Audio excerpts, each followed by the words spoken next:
भगवान श्री राम का दरबार। इसी परिकल्पना को लेकर भगवान भरत द्वारा श्री राम की चरण पादुका को अपने सिर पर धारण किया था और अब इस युग में ऐसा ही कुछ राजन गुरु जी जो भरत की चिन्हों पर चलते हुए भगवान श्री राम की चरण पादुका यात्रा निकाल रहे हैं। इस दौरान सबसे पहले प्रथम चरण में उन्होंने हनुमान टेकरी पर चरण पादुका स्थापित की। अब वो हनुमान चौराहे से पंचमुखी हनुमान आश्रम पहुंचेंगे, यहाँ पर चरण पादुका की स्थापना करेंगे। इस बारे में हमारे रिपोर्टर जितेंद्र शर्मा ने गुरु जी से बात की। नमस्कार, मैं जितेंद्र शर्मा अक्षर न्यूज़ से। बड़े ही हर्ष का विषय है कि हमारी गुना की नगर पावन धरा पर एक जो संकल्पित यात्रा जो कि श्री राम चरण यात्रा जो गुरुदेव जी के द्वारा एक संकल्पित 4 साल का पुराने संकल्प के द्वारा निकाली जा रही है। पहला चरण 28 तारीख को काम करो सरकार से श्री हनुमान टेकरी पर प्रथम चरण पादुकाएं भेंट की गई। द्वितीय चरण में श्री हनुमान चौराहे से लेकर पंचमुखी आश्रम पर द्वितीय चरण पादुकाएं भेंट की जाएंगी। आज हम गुरुदेव से मुखारबिंद होंगे और इस यात्रा के बारे में उनसे थोड़ी चर्चा और जानकारी प्राप्त करेंगे। जय श्री सीताराम। गुरु ब्रह्मा गुरु विष्णु गुरु महेश्वरा गुरु साक्षात परम ब्रह्म तस्मै श्री गुरुदेव। इसी के साथ हम गुरुदेव की वाणी से मुखारबिंद होंगे। जय श्री राम जी। गुरुदेव, आपकी ये यात्रा का एक संकल्प आपने 4 साल पहले रखा था। इस संकल्प का उद्देश्य क्या है, ये हमारे सभी दर्शकों और राम जी के भक्तों को बताएं। इसका उद्देश्य ऐसा कुछ नहीं है, पर भावनात्मक उद्देश्य है। ईश्वर के चरणों में प्रभु राम जी के चरण मेरे सरकार को भेंट करना, क्योंकि सरकार को 2 पद चाहिए थे। 2 पदों का अनुमोदन था कि 2 पद चाहिए, सभी को 1-1 पद मिला। विभीषण जी को दिया, सुग्रीव जी को दिया, तो प्रभु राम जी से उन्होंने 2 पद मांगे। तो 2 पद सरकार को, दोनों चरण सरकार को भेंट करना है प्रभु राम जी के। और जैसे जिससे मेरे सरकार प्रसन्न हो जाते हैं, मैं वो काम करता हूँ। मेरे राम जी का नाम लेने से सरकार बड़े अति प्रसन्न होते हैं। तो मेरी संकल्पित यात्रा है। ये 4 साल पहले मेरा संकल्प था। 15 साल 20 साल पहले पहली बार जब लकड़ी के चरण मैंने वो किए थे, तो उस समय मेरे को यह लगा चरण प्रभु जी के, राम जी के चरण भेंट करना है। तो इस बीच में कहीं जहाँ भी गया, सरकार कामखेड़ा सरकार मेरे प्रभु के पास, मेरे सरकार के पास, जहाँ भी सरकार का दरबार हो, मैंने वहाँ चरण भेंट किए हैं, भगवती के चरणों में भेंट किए हैं। अब 4 साल पहले संकल्पित था कि गुना में जितने भी सरकार के दरबार हैं, वहाँ राम जी के चरण भेंट करना है और राम जी के चरण सरकार को भेंट करेंगे। और उसके बाद फिर बीच में एक संकल्प फिर आ गया मन में, उत्साह में तो करने चले जाता हूँ, तो मन में जो होने लगता है वो करने लगता हूँ। अब संकल्प ये हो गया अशोकनगर में भी कर दूंगा, अब फिर हो गया मुंगावली में भी, और राम जी की कृपा रही, मेरे प्रभु सरकार की कृपा रही, तो पूरे मध्य प्रदेश में चरण यात्रा का अनुमोदन करूंगा। यहाँ पर गुरुदेव ने बहुत ही सुंदर बात बताई है। ये रामायण के एक प्रसंग से उठता है, जब भरत जी अपनी श्री राम जी भगवान जी की चरण पादुका अपने सर पर रख के ले जाते हैं। उसी से प्रेरित होकर और राम जी की कृपा पात्र हैं गुरुदेव, उनको ऐसे ही प्रेरणा मिली, तो उन्होंने यहाँ अपने गुना का एक सौभाग्य है कि ये गुना की प्रथम चरण पादुका यात्रा है। और चरणों के बारे में यहाँ तक बताएं, हमने और भी यात्राएं देखी हैं जिसमें कि श्री राम के तत्वाधान में कई ध्वज जाते हैं, कोई अपनी मनोकामनाएं लेके ध्वजा पताका ले जाते हैं, और प्रतिमाओं का भी आपने देखा होगा कि प्राण प्रतिष्ठा होती है। लेकिन चरण पादुका मेरे को यहाँ तक स्मरण याद आ रहा है कि रामायण जी में भरत जी ने चरण पादुका ली थी, उसके बाद गुरुवर ही हमारे कृपा पात्र हैं जिन्होंने ये चरण पादुका का महत्व समझा है और चरणों की हमको सबको स्तुति प्रदान की है। और गुरुदेव ने यहाँ पर ये भी बता दिया है, आगामी भविष्यवाणी भी कर दी है कि ये अभी उनका संकल्प है, ये रुकने वाला नहीं है। अशोकनगर, चाचौड़ा और आगे ये जैसा उनको प्रेरणा मिलती जाएगी वो वैसे करते रहेंगे। गुरुदेव, ये आप जो चरण यात्रा लेके जा रहे हैं, ये कोई राजनीतिक तो प्रेरित है नहीं है, लेकिन इतना विशाल दल समूह आपके साथ चल रहा है, ये सब आपके अनुयायी हैं, ये राम भक्त हैं, इसके बारे में भी टिप्पणी बताइए। ये सभी अनुयायी हैं। अब उसमें वो राजनीतिक है तो वो तो अनुयायी तो है ही, अब राजनीतिक है तो अब इसमें मैं कुछ कह नहीं सकता कि अब उनको मैं मना नहीं कर सकता मत जाए भाई मेरे साथ।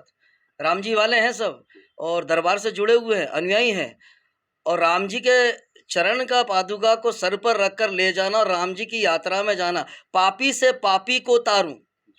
प्रभु राम जी ने पापी से पापी को तारा है, तो सभी लोग तर रहे हैं। मेरे जैसा पापी तर गया तो सब मेरे पीछे हैं।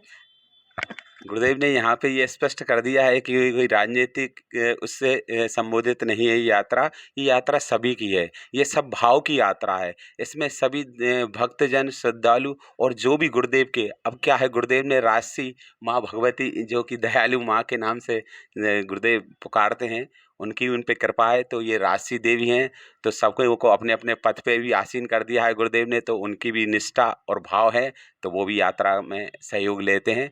और गुरुदेव ने बोला है कि गुरुदेव भगवान गुरुदेव की कृपा अगर हो जाए और गुरुदेव ईश्वर के चरणों तक पहुंचा सकता है, तो उसी में सबका हिस्सा रहता है, भाग लेता है। इसमें ये नहीं है कि कोई बड़ा है कोई छोटा है। गुरुदेव हाँ, ठीक है। और ये गुरुदेव का संकल्प अभी यहाँ पर ही समाप्त नहीं होगा। ये अयोध्या जो कि रामलला की जन्मभूमि है और श्री राम जी वहाँ के राजा हैं, तो वहाँ तक ही संकल्प है, तो गुरुदेव से उसका भी बारे में जानकारी लेते हैं। ये सभी यात्रा के साथ साथ बीच में कभी भी जिस दिन राम जी की इच्छा होगी उसी दिन चरण पादुका पैदल जाकर हनुमानगढ़ी पर सरकार को भेंट करूंगा राम जी के चरण कि प्रभु ये ले आया 2 पाद। बस इतने से भाव का अनुमोदन है और मुझे तो राम जी से मतलब है, सरकार से मतलब है। और अभी आपने पूछा कि राजनीतिक बोध था, तो मुझे राजनीतिक बोध से ना कल मतलब था, ना आज है, ना मेरे राम जी से अलावा मुझे कोई दिखता नहीं, ईश्वर के अलावा मुझे कोई दिखता नहीं है। और प्रेम के भाव का अनुमोदन है, जो भीड़ है प्रभु राम जी की सेना में, प्रभु राम जी के उसमें सभी लोग थे। अब राम जी के चरण का अनुमोदन करने में अगर कितने लोग अच्छे हैं कितने लोग बुरे हैं तो राम जी जाने, ये तो मुझे पता ही नहीं है। मुझे तो ये पता है कि राम जी के चरण मेरे माथे पर है और सरकार को भेंट करना है। मैं तो राम राम राम जी राम जी राम जी राम जी कहकर पहुंचना है, बस यही मेरा संकल्प है और ये संकल्प पूरा होता रहेगा। जीवन में एक बहुत सारे संकल्प और भी हैं, जिन संकल्पों को थोड़ा सा मैं आपको संक्षेप में बता दूं। मेरी प्रबल इच्छा है कि मेरे टेकरी सरकार पर राम दरबार का अनुमोदन हो। मेरी प्रबल इच्छा है कि भगवती सरकार को दयालु का दरबार है, 20-20 दरबार मेरी टेकरी सरकार का दरबार है, वैसा दरबार बने। मेरी प्रबल इच्छा है अभी हर जगह जहाँ भी इच्छा होती है वह राम दरबार का अनुमोदन कर देता हूँ, वहाँ राम दरबार बन जाते हैं, भगवती का दरबार बन जाता है।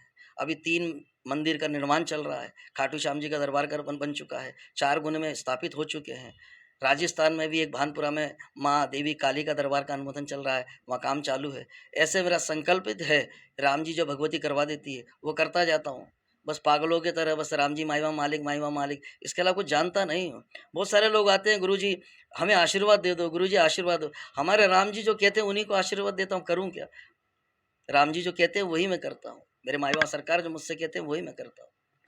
गुरुदेव ने यहाँ एक रहस्यमयी बात भी हमको बताई है कि ये यात्रा पैदल अयोध्या हनुमानगढ़ी में दो पद की यहाँ विशेषता गुरुदेव ने बहुत अच्छी बताई है। और गुरुदेव के बारे में जहाँ तक मैं जानता हूँ, गुरुदेव के इतने दरबार हैं कि गुना में, राजस्थान में, अशोकनगर में गुरुदेव ने यहाँ पे भी जाते हैं, वहाँ दरबार लग जाता है। वो राम जी की प्रेरणा है। इतने मंदिरों का काम चल रहा है और भी नए, जैसे गुरुदेव ने बताया हमारे यहाँ हनुमान टेकरी जो कि एक प्रसिद्ध पावन धरा का प्राचीन स्थल है, वहाँ पर श्री राम जानकी राम दरबार की अनुपस्थिति लगी, तो गुरुदेव को कुछ ऐसी प्रेरणा हुई, तो उनका वो भी संकल्प है जो कि हम देखेंगे जल्द ही पूर्ण होगा।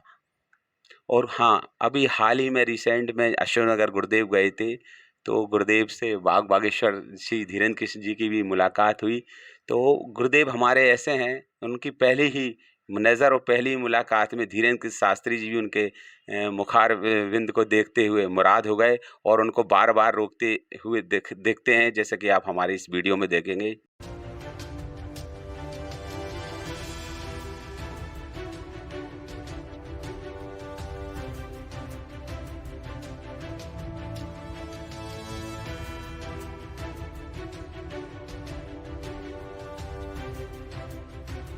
आपको बताएँगे, गुरुदेव को बार-बार आह्वान रोकने और उन्होंने गुरुदेव को वहाँ छतरपुर गढ़ा धाम पे आमंत्रित भी किया है, आप आइए और हमसे भेंट कीजिए। तो गुरुदेव हमारे कृपा पात्र हैं।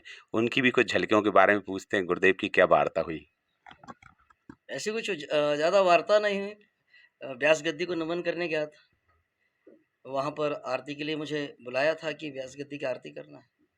तो शास्त्री जी ने, वो सरकार वाले हैं, हम भी सरकार वाले हैं, राम जी सरकार कृपा का अनुमोदन करते हैं। उन्होंने पूछा कि झुकते नहीं हो? तो हमने कहा राम जी के अलावा कहीं झुकते नहीं। बहुत सुंदर। फिर उन्होंने पूछा, सब बेवकूफ़ों को सबको राम दरबार प्रभु से जोड़ दिया? मैंने, ये राम जी की कृपा है। फिर उन्होंने पूछा कि बागेश्वर धाम आना है? मैंने कहा बिल्कुल ज़रूर आएँगे, क्यों नहीं आएँगे? फिर दोबारा उन्होंने कहा कि आना है, मैंने कहा ज़रूर आएँगे, काहे नहीं आएँगे हम, आएँगे। जैसा कि गुरुदेव ने बताया, गुरुदेव का एक ही जो कि मूल मंत्र है और उनका उद्देश्य है सबको राम चरणों में लाना, और इसमें ना बड़ा है, ना छोटा है, ना कोई जाति भाद है। ये सर्वाधिक अनुमोदन है गुरुदेव का, ये प्रण संकल्प है, और गुरुदेव उसको सतत करते भी आ रहे हैं। और हम देखते भी हैं कि गुरुदेव के कितने शिष्य अनुयायी हैं जो कि राम के दीवाने हैं और राम भक्त हैं सब। इसी के साथ हम अपनी वाणी को विराम देंगे। जय श्री सीताराम।